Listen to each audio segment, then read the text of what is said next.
ہاتھ آگے کر کے پھر پیچھے کھینچ لیا. تو انہوں نے کہا کہ محبوب علیہ السلام نے پوچھا کہ کیا آپ کے دل میں کسی قسم کی کوئی شک شبہ والی بات ہے یا کوئی ایسا مسئلہ ہے؟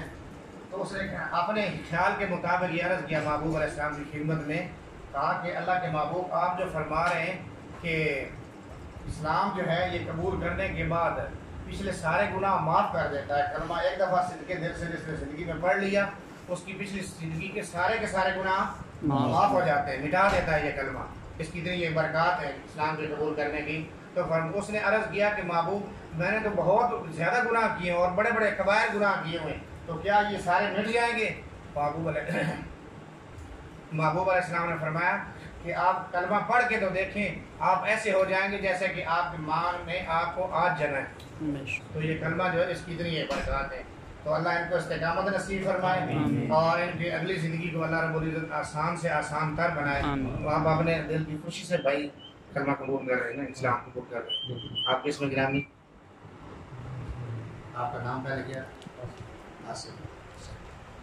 تو آپ پڑھیں. آپ کسی قسم کو کوئی دباؤ تو نہیں، کوئی کسی بندے کی طرف سے یا کسی جماعت کی طرف سے، فرد واحد کی طرف سے کسی قسم کا کوئی دباؤ نہیں، اپنی خوشی سے اسلام کو قبول کر لیں. دوسرا میرے بھائی یہ تھوڑا سا ضرور ذہن میں رکھنا ہے کہ یہ ایک عام بات نہیں ہے، یہ ایک مستقبل کا اور آخرت کی زندگی جو نہ ختم ہونے والی زندگی ہے یہ اس کا مسئلہ ہے. تو اسلام کو قبول کرنا آسان ہے، اس کو نبھانا یہ بھی آسان ہے، یہ بھی کوئی مشکل نہیں ہے، کسی قسم کا کوئی مشکل نہیں ہے. لیکن اسلام سے پھرنا ہے، اس پر اسلام کی بڑی سخت ہے. تو اللہ آپ کو استقامت نصیب کرے. ہماری دلی دعا ہے اللہ آپ کو دین کا داعی بنائے، مبلغ بنائے، آپ کو قبول فرمائے اور ہر خوشی نصیب فرمائے.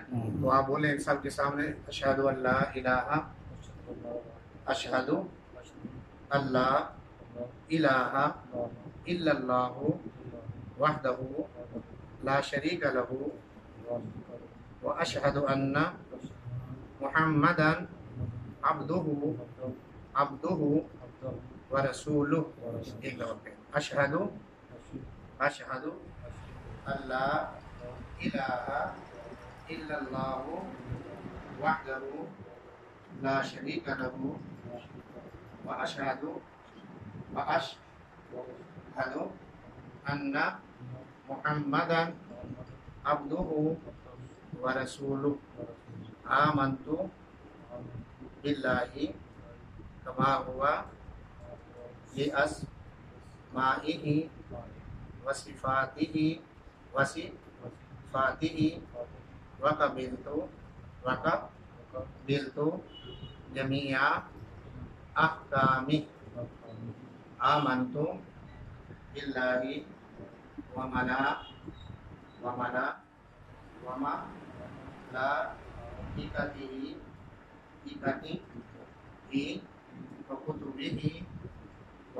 ورسلہ والیوم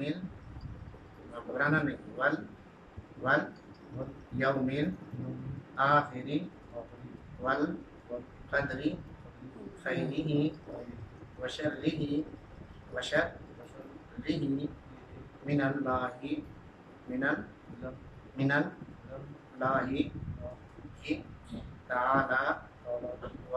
والبعث بعد الموت. لا الہ الا اللہ محمد رسول اللہ. بارک ماشاء اللہ.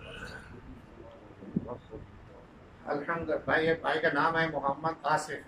اور نام نام قابل یعنی تعریف بھی ہے اور نام کی تبدیل کرنے کی اس کی ضرورت نہیں کہ یہ نام یعنی کوئی ایسا معنی کے اعتبار سے کوئی ایسا نہیں ہے. تو آپ کے ابو کا کیا نام؟ تو وہ ادھر زندہ ہے، ادھر وہ ان کے لیے دعا فرمائے اللہ رب العزت ان کو استقامت بھی نصیب فرمائے اور ان کی جو آنے والی زندگی ہے وہ اللہ رب العزت راحت کی بنائے. الحمدللہ رب العالمین والعاقبۃ للمتقین والصلاۃ والسلام علی سید الانبیاء والمرسلین. آمین. الہ العالمین ہماری اس محنت کو قبول و منظور فرما. آمین. جن بھائیوں نے الہ العالمین یہ محنت کی، الہ العالمین ان کے اخلاص کو قبول و منظور فرما. آمین. الہ العالمین ہمارے اس بھائی محمد آصف کو استقامت نصیب فرما. آمین. دین کی روشنی سے آشنا فرما. آمین. الہ العالمین کے دل کے اندر اور نور پیدا فرما. آمین. حضرت محمد مصطفیٰ احمد مجتبیٰ صلی اللہ علیہ وسلم کی محبت نصیب فرما. آمین. الہ العالمین ہم سب کو کامل محبت نصیب فرما. آمین. دین پر استقامت نصیب فرما. آمین. اخلاص نصیب فرما. آمین. الہ العالمین ہر قسم کی برائیوں سے ہم سب کو محفوظ فرما. آمین. جب تک زندہ رہیں محبوب کے دین پر الہ العالمین ہمیں استقامت نصیب فرما. آمین. کرتے ہوئے ہم سب کو کلمہ نصیب فرما. آمین. ربنا تقبل منا انک انت السمیع العلیم وتب علینا انک انت التواب الرحیم. صلی اللہ تعالی علی خیر خلق محمد وعلی آلہ وصحبہ اجمعین برحمتک یا